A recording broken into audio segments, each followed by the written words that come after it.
already heard them. Good morning. The Board of Estimates is now called to order in the interest of promoting the order and efficiencies of these hearings. Persons who are disruptive to the hearing will be asked to leave the hearing room immediately. Meetings of the Board of Estimates are open to the public for the duration of the meeting. Failure to comply may result in a charge of trespassing. Madam Deputy Controller, are there any corrections, additions, or deferrals on the agenda? Good morning. For today's agenda, the board did not receive any protests.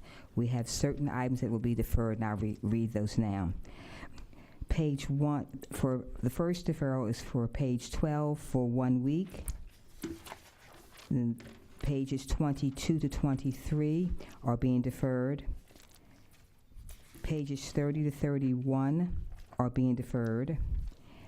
Page 46 is being deferred for 1 week. Page 47 is being deferred for 1 week. We have two items that are on the non-routine agenda, and those are pages 15, items number 1 and 2. I have the following abstentions to report. There are no abstentions for the Honorable Mayor Pugh. The Honorable President Young will abstain on page 13. Page 43, item number 3. Pages 85 to 89, item numbers 3 through 7.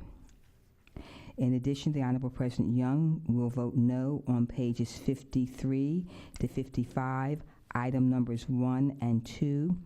I'm sorry, that's pages 53 to 54, items number 1 and 2, and pages 55 to 56, item numbers 4 and 5. The Honorable Comptroller Pratt will abstain on pages 80 to 81, item number 16B, and page 84 to 85, item number 2. In the absence of City Solicitor Andre Davis, Ms. Dana Moore, Deputy City Solicitor, will sit and act on his behalf. And again, remaining on the non-routine agenda are page 15, item numbers 1 and 2. Mr. President, members of the board, those are the deferrals, the item that is on the non-routine agenda, as well as the abstentions and no votes that have been reported thus far. Thank you. Thank you. I will direct the board members' attention to the memorandum from our office dated January the 28th, 2019, identifying matters to be considered as routine agenda items, together with any correction and additions that have been noted by the Deputy Controller. I will entertain a motion to approve all of the items contained on the routine agenda. Mr. President, I move that all the items on the non-routine agenda be approved. I second the motion. All those in favor say aye. Aye. All opposed, nay. The routine agenda has been adopted. The first item, before we get started, what she say? Excuse me. Oh, okay, you're gonna have to restate that motion because it's for the routine agenda, not the non-routine agenda. Oh, okay. Probably should approve all the non-routine anyway. Mr. President, I move that all of the items on the routine agenda be approved. I second. All those in favor say aye. Aye. All opposed, nay. The motion is carried. The routine agenda has been adopted. Before we get started, I want to recognize Councilman Stokes, who have joined us. Councilman Robert Stokes, welcome this morning. The first item on the non-routine agenda can be found on page 15, item number 1, Ena Pratt Free Library, a component unit of the City of Baltimore, comprehensive annual financial report for the fiscal year ending June 30th, 2018. Will the parties please come forward?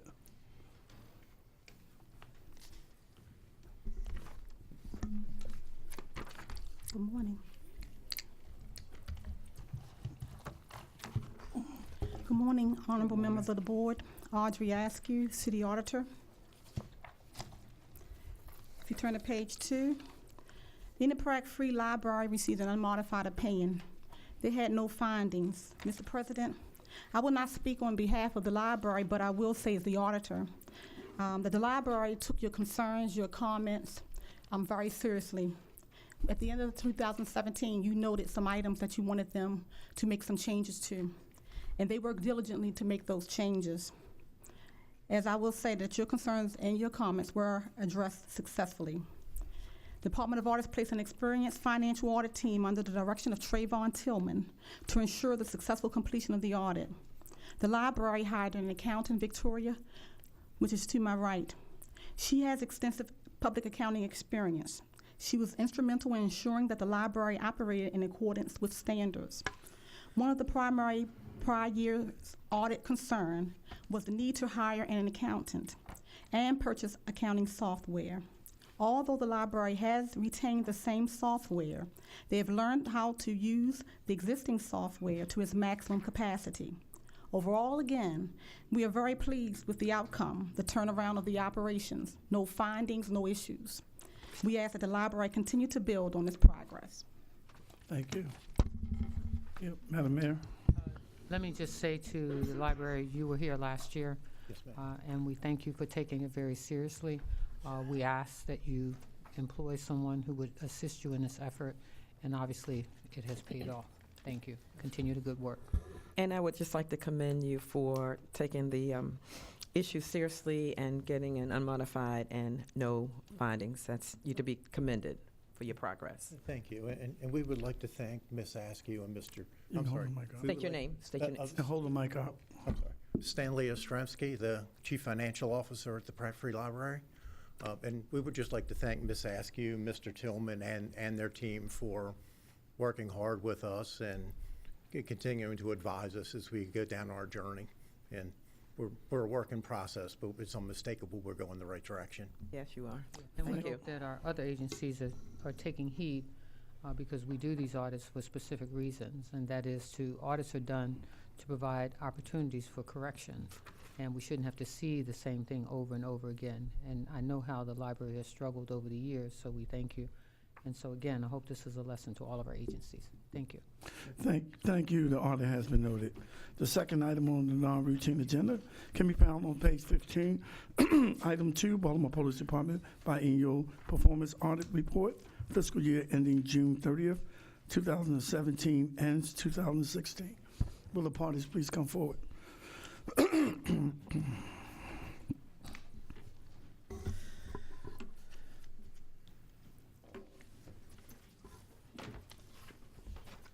morning. Okay. Good morning. Morning. Police patrol, percent of time patrol officers spend on proactive policing. Finding number 1, fiscal year 2016 performance measure target not met. Baltimore Police Department did not meet its target for percent of time patrol officers spend on proactive policing during fiscal year 2016.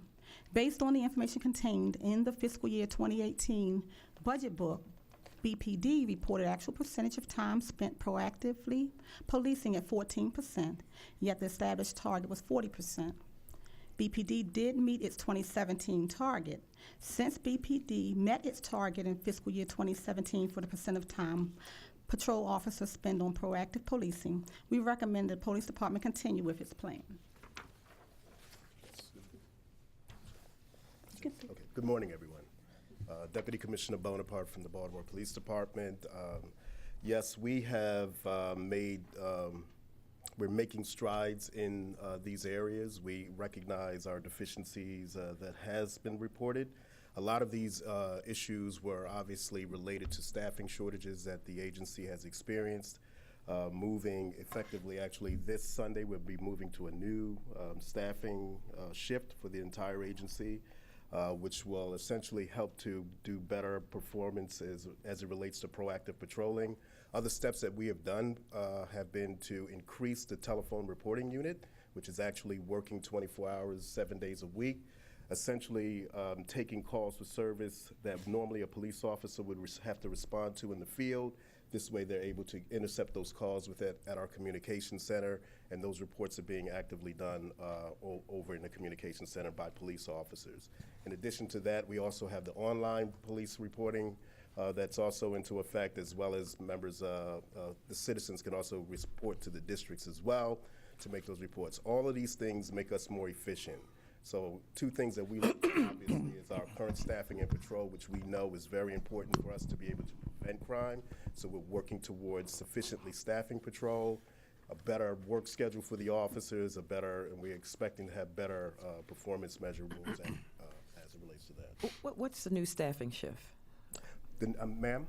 You said you're going to have a new staff. Yes, the new shift starts this Sunday, and it essentially is 3 8-hour shifts. So the officers will be working 5 on, and then they'll have 2 days off, and then they'll have 5 on, and then 3 days off. And it's 3 shifts as opposed to what we're working now, the 10-hour shifts. We attribute that work schedule to a lot of things. Our attrition rate and things like that, we have found out that that shift is just not conducive for us. We were never able to meet those staffing numbers as well. Okay. Findings number 2 and 6, no written policies and procedures. BPD did not provide written policies and procedures for monitoring, controlling, and reporting valid and reliable information related to the performance measure, percent of time patrol officers spend on proactive policing for fiscal years 17 and 16. In addition, the department did not provide a written or documented standard operating procedure policy for monitoring and reporting accurate, verifiable, and reliable data relative to the performance measure target, number of recruits hired for fiscal years 17 and 16. Madam Mayor, Mr. President, Madam Comptroller, Jim Gillis, and the Chief of Staff of the Police Department. With regard to the written policies and procedures, one of the mandates of the consent decree is to have written policies and procedures specifically with regard to community policing as well as to recruitment and hiring. Those are in the process of being drafted. I believe some of them have been drafted already, and they have to be approved by the DOJ and the monitoring team. They will be completed very soon and will provide the guide that we need that we didn't have back then for setting those performance goals. Thank you. Yes. Page 6, finding number 3, no documentation to support the actual performance measures for fiscal years 17 and 16. The audit department requested documentation to support the actual amounts reported for percentage of time patrol officers spent on proactive policing during fiscal years 17 and 16 of 29% and 14%. BPD was unable to provide the records to support the actual amounts reported for both years. Again, Jim Gillis on behalf of the Police Department. Exact same response as the last one. Those policies are in the process of being completed. Police recruiting and training, number of completed applications received. Finding number 4, fiscal years 17 and 16, performance measure targets not met. BPD did not meet its fiscal years 17 and 16 targets for number of completed applications received. The targets established and recorded in the budget books were 2,500 and 2,300 for fiscal years 17 and 16. Reported actual completed applications received were 1,186 for fiscal year 2017 and 1,882 for fiscal year 16. A shortfall of the targets by 1,314 and 418 for 2017 and 16. In addition, the support provided by BPD for actual applications received was not consistent with the actuals reported in the budget books. The support provided by the Police Department to validate the number of completed applications received was 1,311 for fiscal year 17 and 1,789 for fiscal year 16. This relates to 125 more completed applications than reported as actuals in 2017, but 93 less completed applications as reported in 2016. Jim Gillis again on behalf of the Police Department. With regard to recruitment and hiring, we did fall short of our goals from fiscal years 2016 and 2017. We obviously would like to hire more people all the time. That is one of the top priorities of the police administration and the mayor's administration. And in the last year, actually, with the mayor's help and with the city council president's help and the Bloomberg I-team, we have improved and modernized the technology to help with recruitment. And we actually have had a 4-fold increase of applications in the last calendar year, 2018. And that is due to the ability to take the test to apply to be a police officer anywhere in the country. You don't have to fly to Baltimore and take it on a written paper test anymore. And you can also apply online anywhere in the country as well. That's good. Thank you. Finding number 5, again, police recruiting and training, number of recruits hired. Fiscal year 17 and 16 performance measure targets not met. BPD did not meet its fiscal year 17 and 16 targets for the number of recruits hired. We kind of addressed this. The targets established and recorded on the budget books were 200 for both fiscal years. Reported actual numbers of recruits hired were 153 for 17 and 99 for fiscal year 16. A shortfall of the targets in the amount of 47 and 101 for 17 and 16. You kind of addressed it. I don't know if you want to say anything additional. I'll just add to the hiring is a place where we are seeing a bottleneck still a little bit. this is the recruitment to hiring process are essentially two sides of the same coin. We have to cure the recruitment problem before we can cure the hiring problem, and that's where we are now. And so we have this influx of applications. It's a great problem to have. Now we have to process them and have the folks hired. Okay. Other issues, concerns of the Biannual Audit and Oversight Commission. The percent of new hires recruits that are city residents. There was a decrease in the applications received by BPD in 2017 of 478 compared to fiscal year 2016. In fiscal year 17, of the 1,311 applications received, 153 applicants were successfully hired. 29 of the 153 new hires were city residents. In fiscal year 16, of the 1,789 applications received, 99 applicants were successfully hired, and 17 were city residents. Again, Jim Gillis, and I don't know if the deputy has anything to add, but Yeah, I do. If you want to just I start. was just going to say that this, again, for all of us, I think, is one of the primary goals and objectives for hiring for the police department.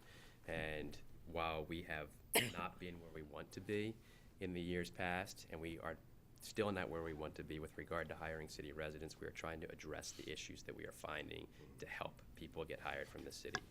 Tax incentives, which the city council and the mayor have put forth, to incentivize people to be hired from the city and live here. There's legislation in Annapolis as well right now, obviously. There are issues that we've identified at the agency, for example, folks not doing as well as they need to in the physical agility test, so we have implemented a program to help people successfully pass that, and it has doubled the number of folks who have gotten through that part of the application process. And those types of things that we're trying to do to address this particular issue. And we also are out in the community, I don't know the specific number, but a lot more than we ever have been in terms of local hiring. I would just add to that we also as the agency recognize and have to look at how are we able to have hiring sustained for Baltimore residents. Obviously, we know the mandates of the Maryland Police Training Commission and things of that nature. As the agency hires, that we're finding that many of our people at times are becoming eliminated because of pre-hiring things. So how do we do that? How do we better accomplish that? Is to trying to get into the school levels, educate young people about and identifying people who want to be law enforcement officers at a later date. And so we're thinking about proactively how to engage the school systems and things like that, similar to like ROTC programs or things like that. So this way we can have an influx of city residents and eligible candidates to become police officers, as well as the police auxiliary and the cadet program as well that the mayor has reenacted for us in the agency. We think that's going to help us in the future as well. So it's kind of two ways, a two-pronged approach. Yes, Well, sir. Well, I hope that we are actually targeting our high schools, because I remember a couple of years ago, I stumbled across some information that police department was actually recruiting in the county schools and were not recruiting in the city schools. So I'm hoping that problem has been rectified and that we're actually going to our high schools, recruiting those kids, in our high schools right here in Baltimore City. Yes, sir. Madam Mayor? Yeah, because one of the things that we've asked is that our high school students can come out of high school. And, we set up the job fair, and we had the police department there in 2018. We expect them to be there in April of 2019 because we're recruiting directly from our own high schools. And our young people can come straight out of high school at 18, say 2 years in the cadet program at $35,000, and then go directly into the academy. That is the plan. Yes, ma'am. The percent of city residents that apply and are rejected, the reasons why they are being rejected. The percent of city residents that are applied and not hired were 90% and 92% during fiscal years 17 and 16, respectively. According to BPD, some reasons applicants were rejected included integrity, needed expungement, failed polygraph, drug use, criminal history, poor driving record, tax fraud, and other various reasons that were not compliant with BPD requirements. Again, You already said the reason for this, so we don't need to hear it again. Okay. the number of patrol officers. According to the police strength report provided by BPD, there were 897 patrol officers in 17 and 960 in 16. There was a decrease in the number of patrol officers in 17 of 63 patrol officers compared to fiscal year 16. We also determined that the number of patrol officers on leave and not available to patrol were 171 in 17 and 161 in 16. Also, according to BPD, the reports do not capture the number of patrol officers on administrative leave. In addition, BPD only provided the quantity and not the list of patrol officers for each category. And then, unless you want to speak to that? Yes, Okay. I will.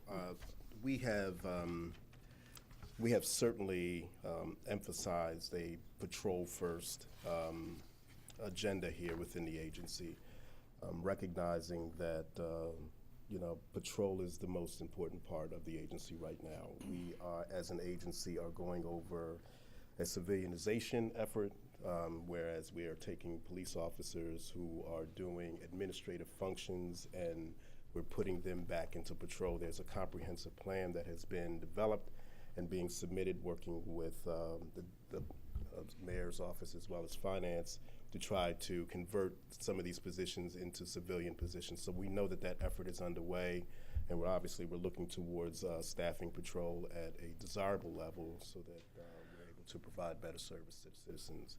As a result of the outcomes in terms of the measurables, a lot of these things that we're looking at, obviously we have an IT plan that's being submitted, so therefore we can begin to capture outcomes and performance measures better as well, once that's implemented. It's already been drafted in terms of what we've done, but we just have to go, we're in the implementation phase right now. Thank you. Is it possible, because I see an increase from 2016, from 161 to 171, that are on leave and not able to patrol. Could you tell us what those reasons are and why they are not, and how long they have been on leave? I do not have the answer. Well, can to you your get it last back to the question. board? I can get that for you, but I can tell you that that number is attributed to either suspensions from medical or for or OPR investigations as well. We're working towards, obviously, the medical, the new collective bargaining agreement that we have with the FOP will enable us to do more things as it relates to our medical issues. We recognize that that's a problem, so we're actually actively working on addressing the medical issue as well. The other part of the OPR, the commissioner and I just had a conversation about that yesterday as well. Because no one have a problem with those who were hurt in the line of duty. Yes. But if they're on medical, just because they're on medical, they should be treated just like any other city employee. They can't be on medical for 4 and 5 years. Matter of fact, they only can be on medical for 90 days. And then they have to either find another job or they have to come back to work. Yes, sir. This practice of staying on medical for years has to stop. Yes, sir, and we've recognized that. Yes, sir. Finally, the number of patrol officers on light duty, medical leave, administrative leave, and military leave. We noted that detailed out, which means patrol officers performing other duties, increased significantly in fiscal year 1755 compared to fiscal year 1611. The difference, according to BPD, is due to the change in reporting. The detailed out value in fiscal year 17 included full duty and non-full duty personnel, which was not the case in the fiscal year 16 report. According to BPD, detailed out means that the officer is assigned to the patrol district, but is working in another assignment outside of the patrol district and not officially transferred to the new district. These officers are not carrying out patrol duties in their other assignments. However, they are included in the overall total and the district's overall total as a patrol officer. They are just not available to fill the patrol. Detailed out full duty means the officer is able to carry out law enforcement duties without restrictions, while detailed out non-full duty means the officer is not able to carry out their law enforcement duties, for example, injured. We also know that the suspended category has decreased substantially in fiscal year 17 to 15 compared to 2016, it was 46. Yes, we have addressed many of these audit results here. We did a complete overhaul in how we're reporting staffing in the Chief of Patrol's office in particular, because that's where the vast majority of the personnel are in the agency. A lot of it we had determined that it was occurring because of how we were capturing and reporting and how Human Resources was capturing and reporting information. Like, for example, an officer that may have been detailed out to another district or another assignment, that their personnel order just hadn't caught up. So the book would reflect one data point, but on the other side, because the actual personnel order had not caught up, that's where sometimes you have these deficiencies. So we did an examination of that here recently, and we're very comfortable with where we are in terms of where our personnel actually are and how they're being categorized in the agency as well. Is there another point to that I missed? Okay. Well, we're absolutely glad that the contract was done where the shift can be changed and the commissioner has the ability to do a staffing plan. And despite being shortage, we really appreciate the hard work that our good men and women have done to patrol the streets of Baltimore. Yes, sir. Thank you. So very you much. can relay that back to the officers.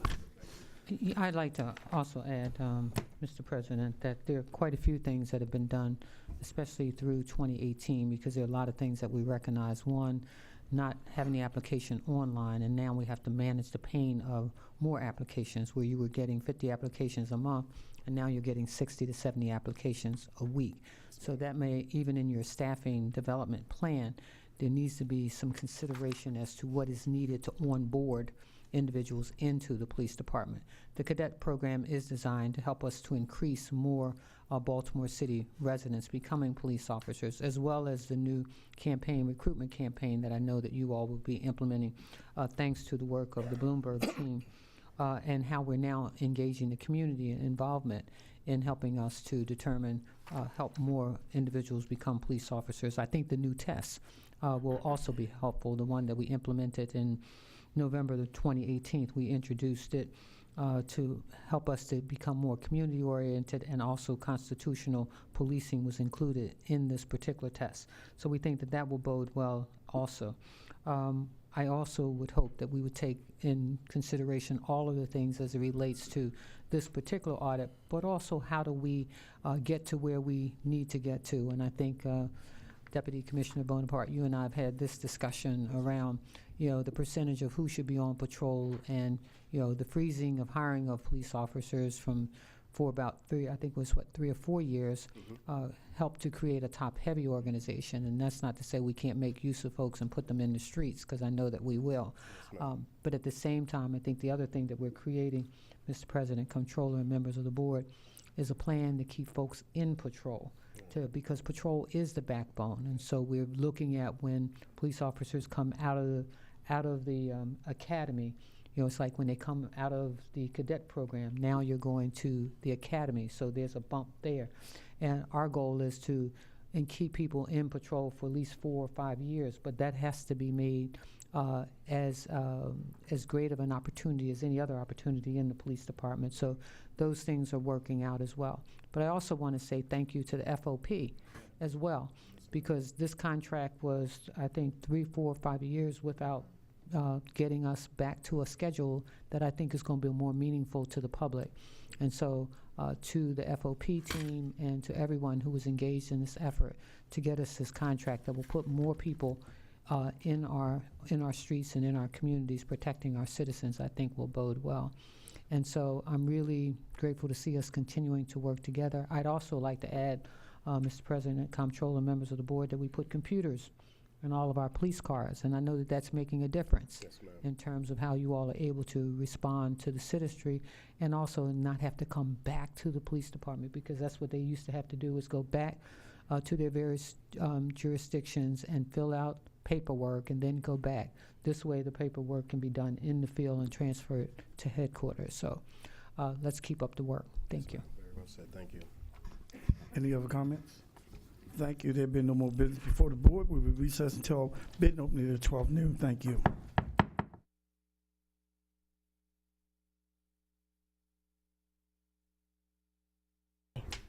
Thanks. Good afternoon. The Board of Ethics is now in session for the receiving and opening of bids. Just take it. Thank you. Okay.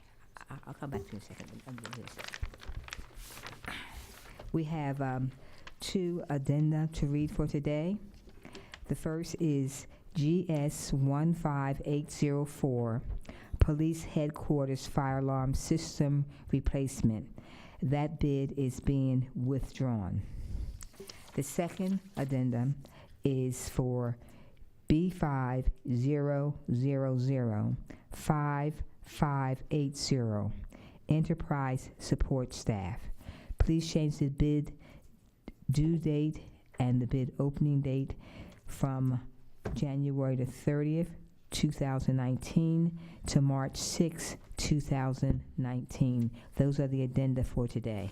And both addenda are noted for the record.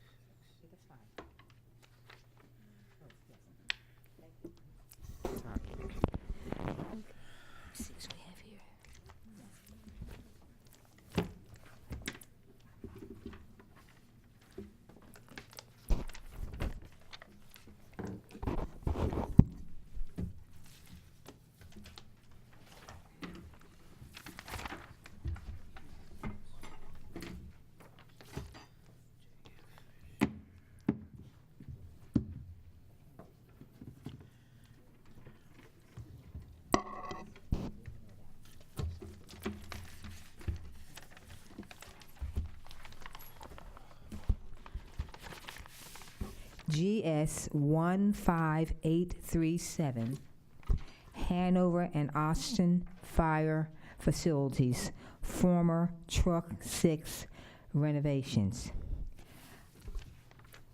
A bid guarantee is required if the amount is over $100,000.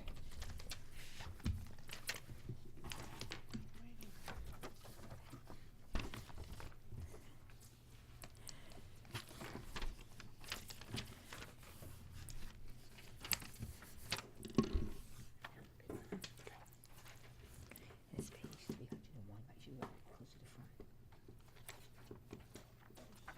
Right. Yep. E. Pecunis Construction Company, Inc., with a bid bond, $1,051,000.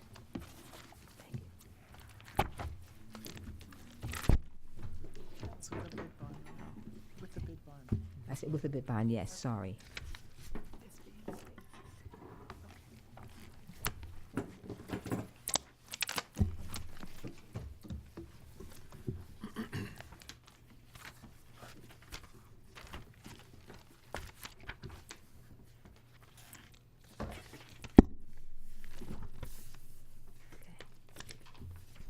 I have it. Yes, thank you. Bensky Construction Company, LLC, with a bid bond, $1,074,000.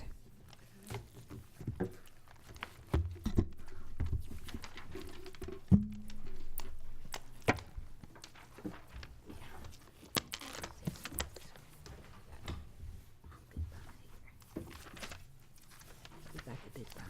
I have it. That goes towards this copy here.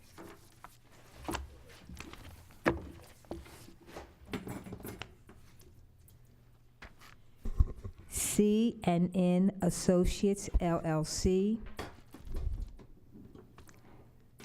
with a bid bond. Not here. Okay.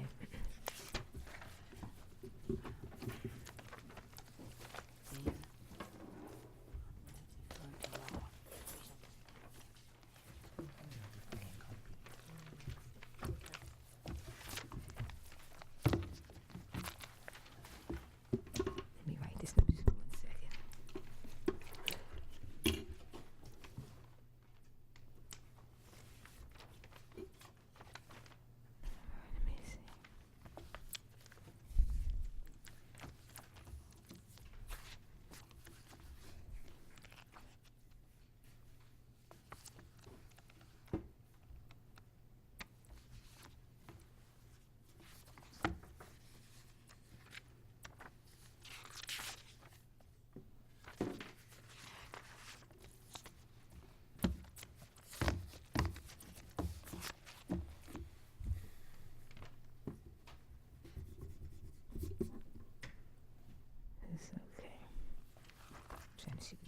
about to say, Hanover and Austin.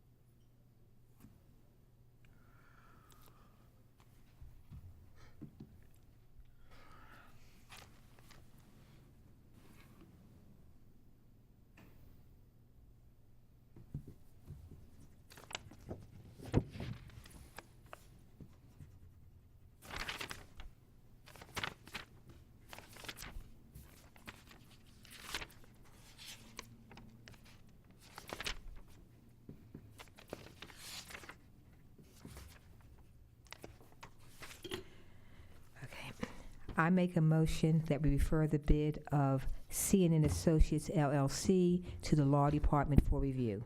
Second. All in favor? Aye. Aye. Aye. Okay. That bid is referred to the Law Department for review.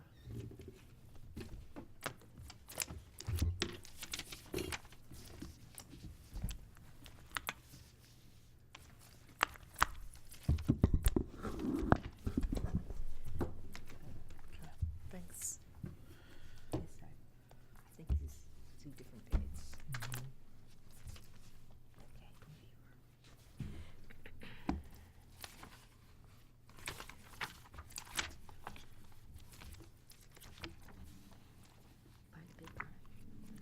I got a copy of it. Okay, let me put this back here. Since they're all loose. It's 347. Okay, thank you.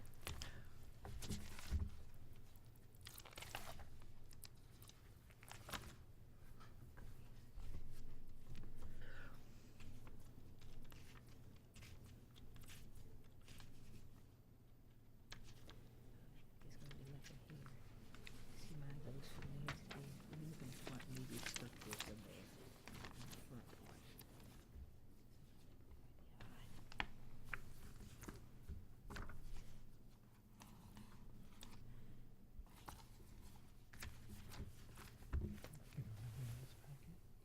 Look behind, I just checked there to see if it's something. Thank you. Okay. That's what I was looking for. Thank you so much. IMEC Group, LLC, with a bid bond, $953,170.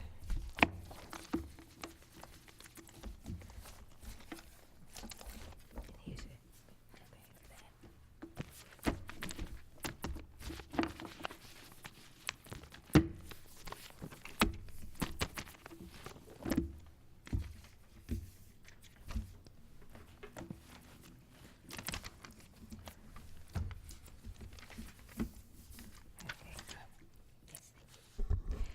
Baltimore Contractors, Inc., $1,046,000 with a bid bond.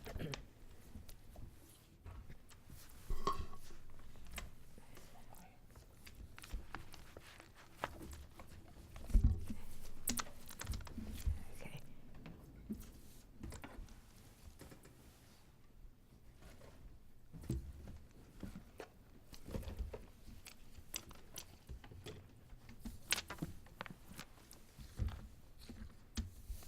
Okay, I think we got that.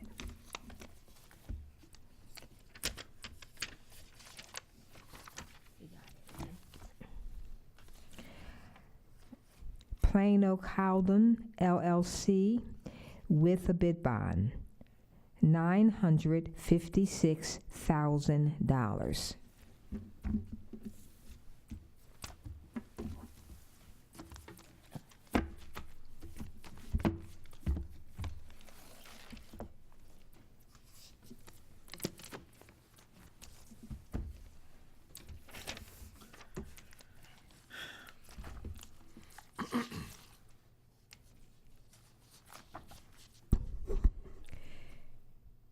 Mid-Atlantic General Contractors, Inc., with a bid bond, $984,000.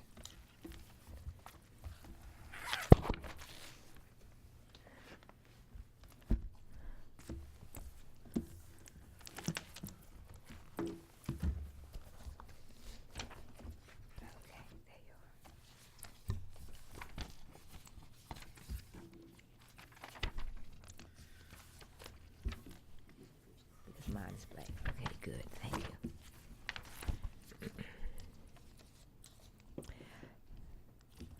Oakmont Contractors LLC with a bid bond, $983,667.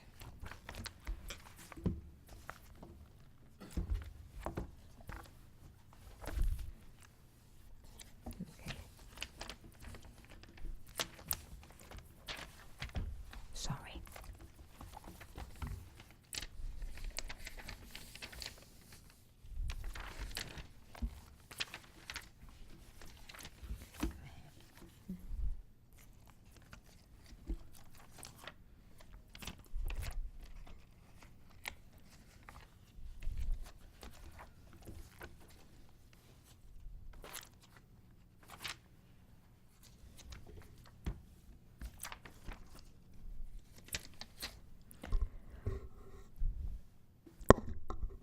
Boulevard Contractors Corp.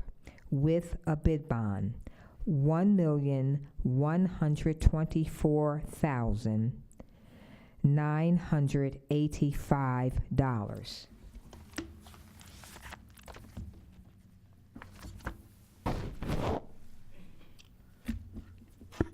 So with the exception of the bid by CNN Associates, all of these bids will be referred to the Department of General Services for review. CNN Associates bid will be referred to the Law Department for review. And Okay. thanks.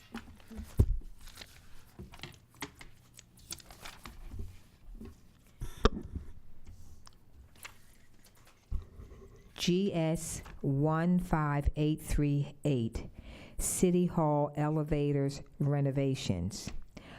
A bid guarantee is required if the amount is over $100,000.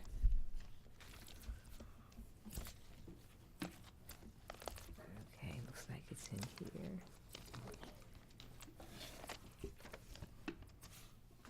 Okay.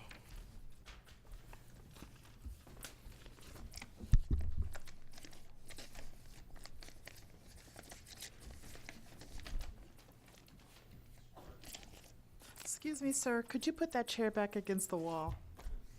My husband always says you can tell who my wife is. She's the one moving the furniture in the room. Okay. Yeah. Have a good day. You as well. Okay.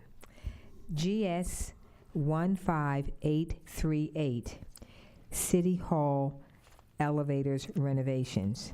And again, a bid guarantee is required if it's over $100,000. WM Slosher Company, Inc., with a bid bond, $2,488,000. Sorry. Didn't mean to lose that. Forgive me.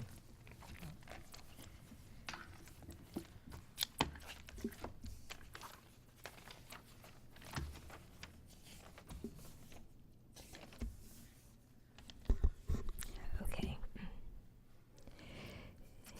Nichols Contracting Company, Inc., with a bid bond, $2,371,280. Okay, these will be referred to the Department of General Services for review.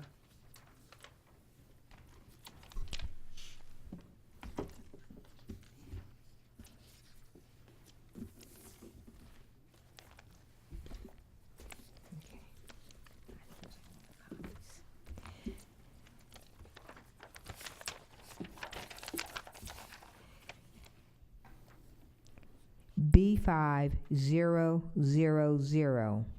5357, medium and high voltage electrical systems. A bid guarantee is not required.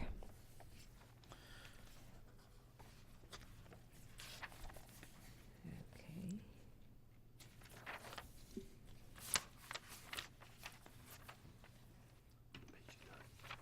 Okay, thank you so much, okay?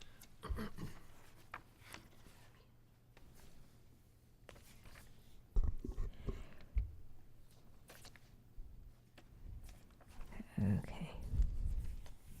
Reuter and Haney, Inc., $703,575. Thank you.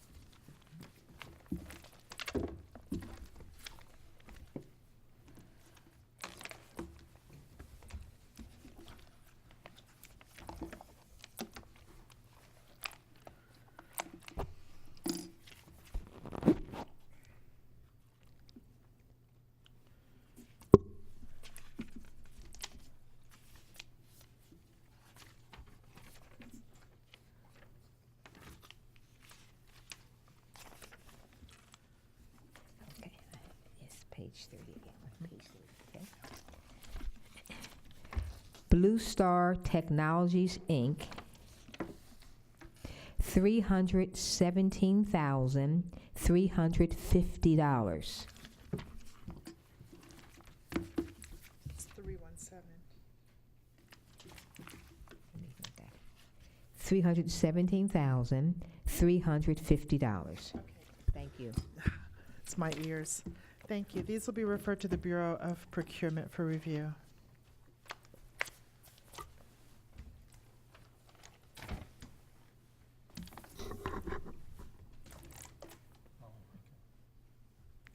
Cringe.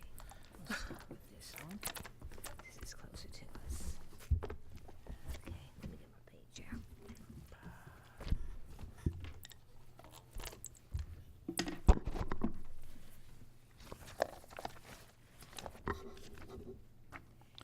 B50005630. Maintenance and repair services for plumbing and heating systems. A bid guarantee is not required. Okay. I guess here. Okay, great. Thank you. Joseph Hill Company, Inc., $3,763,600.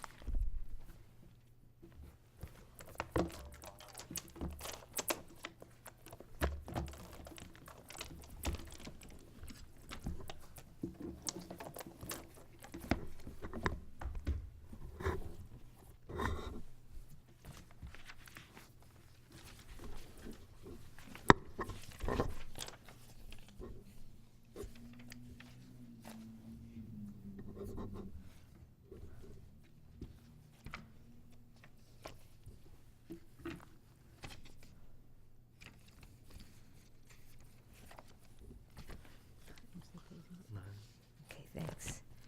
'Cause I have these different tabs. Let me see. What tab is it? Towards the front? Okay, great. Okay, here it is. All right. Okay, thank you. RSC Electrical and Mechanical Contractors, Inc., $3,540,500.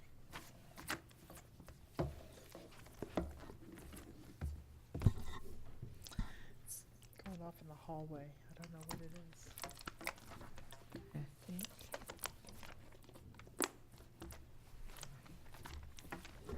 Somebody's trying to. It's the alarm going off. Here in the building? It's in the hallway. And Audrey's gonna go find out. Okay, thank you. So try. Will not even hear it. I have bad ears. That's a good thing.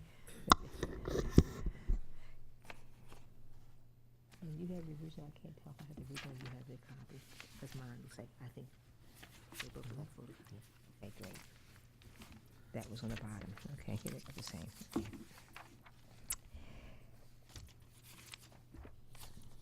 Denver Elick, $3,112,400. $3,112,400. Correct.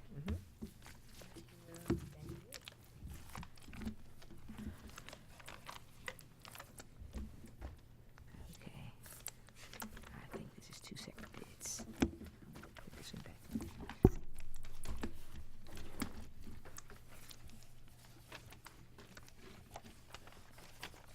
Okay. J.F. Fisher, Inc.,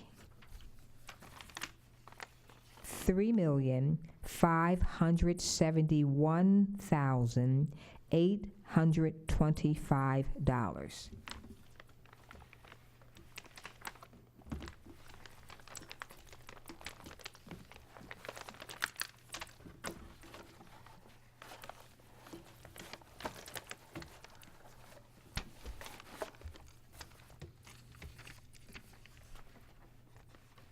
Reliable Kane Heating and Cooling, $3,171,165.50.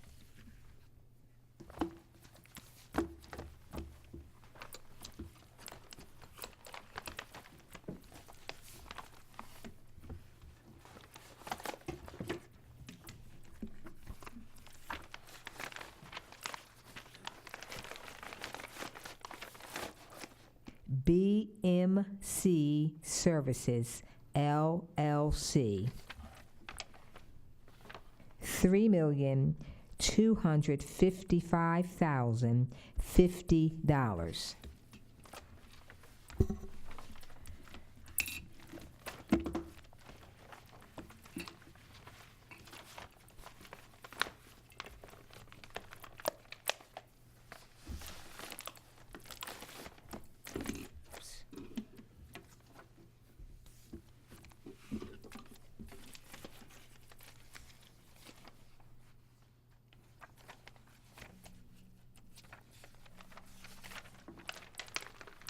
JCM Control Systems, Inc., $3,199,949.04.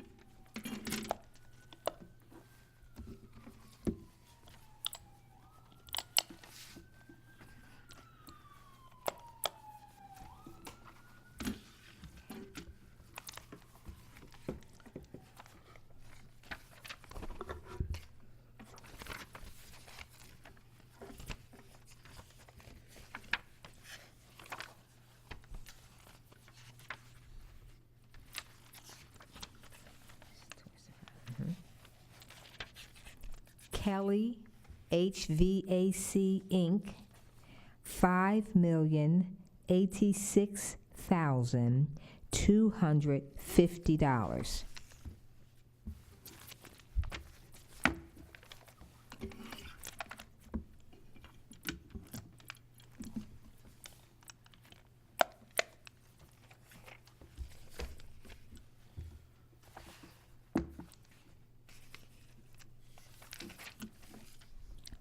M-Core Services, Poole and Kent Corporation, $4,325,165.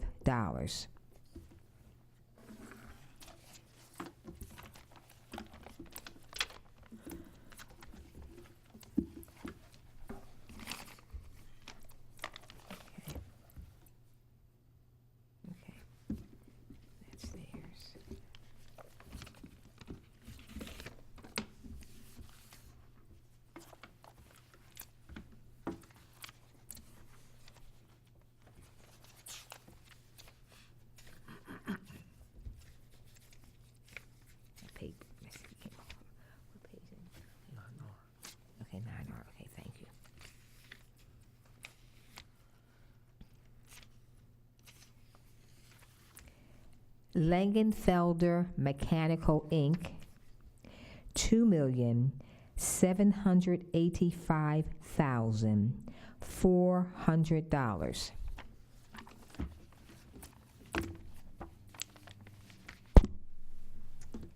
These will be referred to the Bureau of Procurement.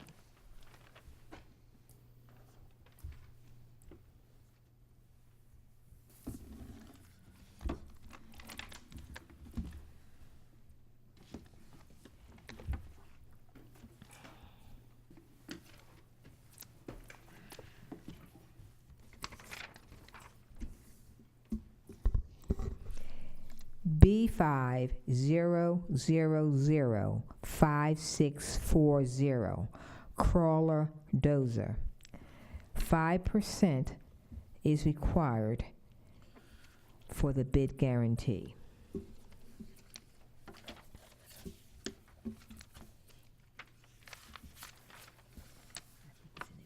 I found something, okay. You ever look at that?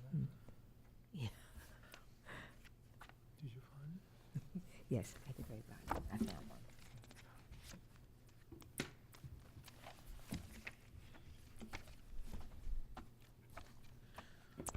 Jesco, Inc., with a bid bond. Okay, page 10. Just the last page. Okay, yeah, page 10. Yeah. Okay. $616,999. Okay, this will be referred to the Bureau of Procurement. Ba-da-da.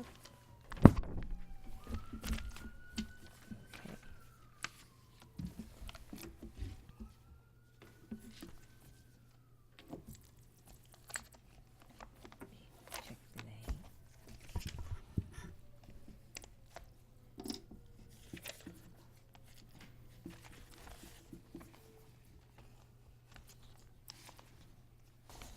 Make sure it was just this. Wait a minute. Yeah. Here's your duplicates for this one. So if you want to put your name, and I'll just read the name out first right there. That.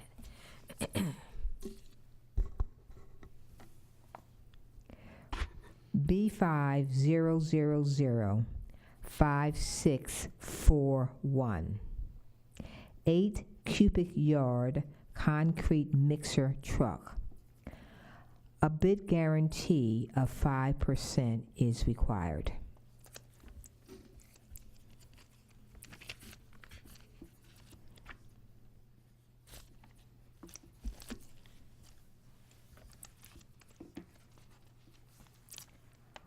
Harbor Truck Sales and Service, Inc., with a check. $445,244. That's all. Here's a rubber band.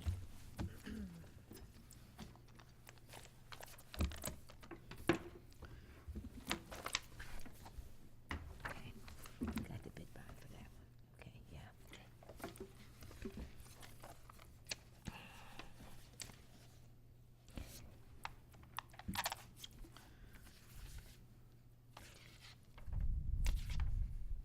Beltway International, LLC, with a bid bond, $471,446.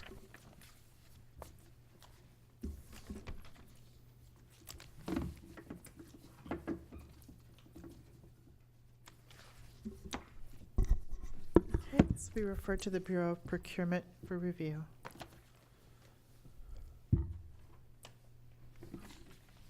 Okay. Number 7, okay. B50005642, tractor with front loader. No bids were received.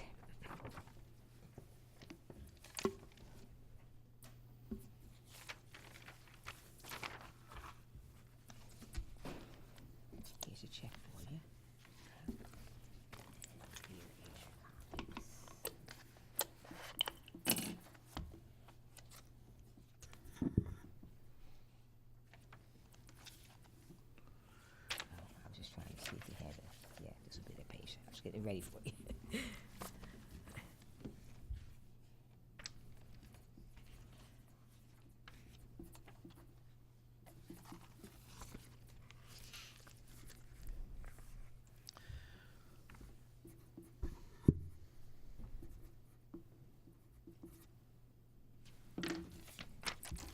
And this is B50005643 compact track loader with cutting edge.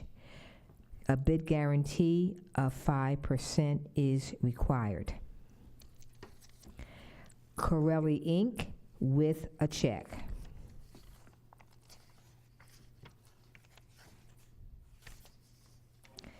$97,990.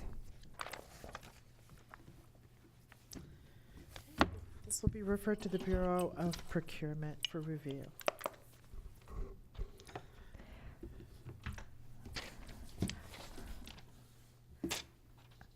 I make a motion that we recall the bid of B50005638 trail sweeper for today. Okay. Is there a second? Second. All in favor? Aye. All right, motion passes. Okay, thank you. B50005638 was originally scheduled for 1/23/19.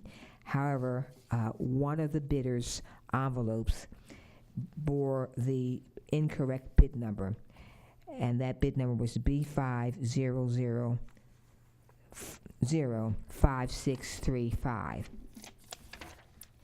And as a consequence, the bid was read under that number, which again was B50005635 Whirlwind Sweeper, and that bid was from Tenant Sales and Service. So this bid is now being recalled, so it can be properly read under the correct bid number, which is B50005638 Trail Sweeper.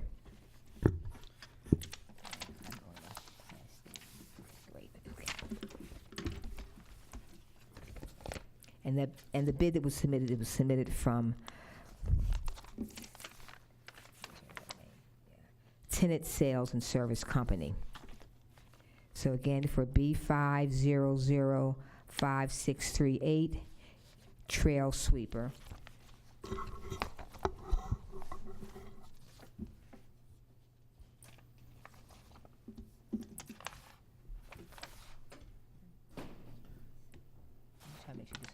Bid bond or not. It probably did.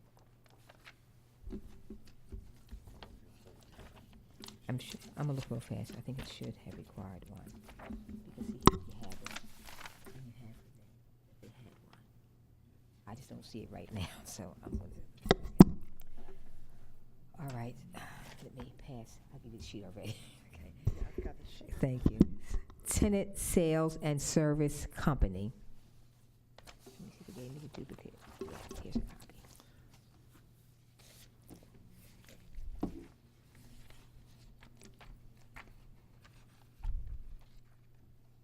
Did you remove the bit?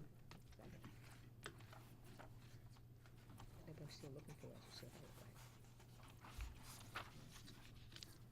This is the. Nothing here. Okay, well, next time they use it.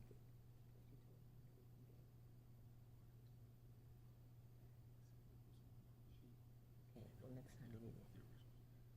We just need to have that, okay, the calculus, go ahead and announce it. Okay, this bid was with a bid bond. Make sure it's right.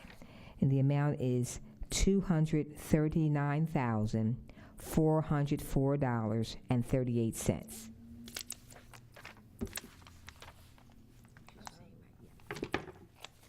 Okay. This will be referred to the Bureau of Procurement for review.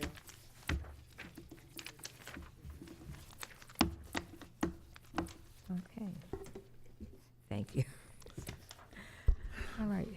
Thank you. There being no further business, we are adjourned. Yes, sir. B50005630. We had a question, was it going to be